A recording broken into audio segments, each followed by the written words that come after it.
It is common knowledge that you own 9 companies, namely St. Gerard, St. Timothy, Alpha and Omega, Elite General Contractor and Development Corporation, St. Matthew, Great Pacific Builders, YPR General Contractor, Amethyst Horizon Builders, and Waymaker OPC. Am I correct? Yes po. Hanggang ngayon, up to now, you own these 9 construction companies? Yes po. All right. Since you started securing contracts from the DPWH, since kailan kayo nag-umpisa? 2012? DPWH? Yes. Yes po, 2012. Pag-usapan muna natin yung 2022 hanggang 2025. Ilan na po yung naging projects nyo sa DPWH?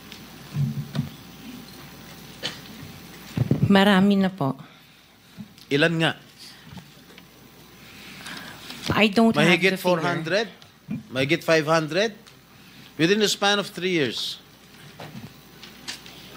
I don't have the figures po. Estimate lang po, ballpark Give me a figure. ballpark figure. Siguro po, mga 400, ganun. I'm not Siguro. I'm really not sure. Okay. I don't have the figures with me. Sa loob, sa bawat taon, ilang bidding ang sinasalihan mo? Marami po kaming sinasalihan na bidding. All flood control projects? No po. Ano pa yung mga projects? Buildings, kalsada, Nationwide or only in Metro Manila? nationwide po. Nationwide. All right. Pero yung bulk ng mga projects na award sa ng DPWH, mostly sa Metro Manila. Am I correct? Hindi po, sa probinsya po.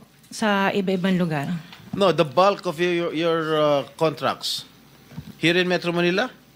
No po, outside Metro Manila ang marami. Where outside? Where outside of Metro Manila? We have in Romblon, Cebu, Bohol, Bacolod, Zamboanga. Hindi naman po kami namimili ng lugar. Migos Project? Wala po. Sigurado ka? Opo, Kaya definitely. ka dahil pag meron kami ma-discover na may ghost project, pakukulong kita rito. Minimum totoo. Wala po talaga. Meron ka mga pictures na lahat ng mga proyekto ginawa mo?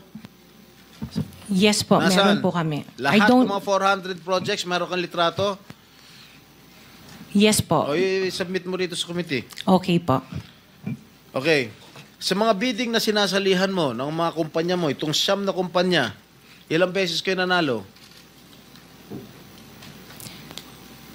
At ilang beses, kung natatalo rin kayo sa Actually, bidding, I ilang don't beses kayo have the natatalo? actual figures, pero sa panapanalunan, very minimal lang po talaga, mga 2%. Pero ang dami namin projects po na sinasalihan na bidding.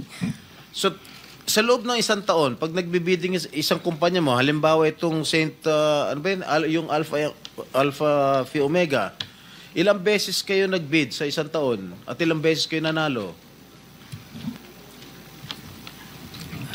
Madami po kaming sinasalihan. I really don't have the figures right now, You know, but I if you can... come here, you have to come here prepared. Yes You po. do not come here unprepared. Alam mo na, tatanungin ka eh. Ikaw sikat na contractor, papa-interview ka. Oh. You have to come here prepared.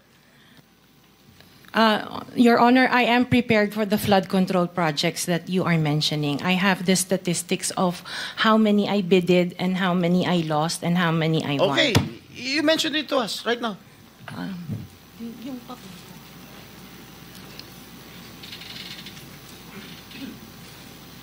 You are asking her to relate the 400. No. Parang mahirap naman yata. Hindi. 400. In 2022, I bidded for 491 projects. This is just for the flood control, Your Honor. How many projects for 491. 191? 491. 491.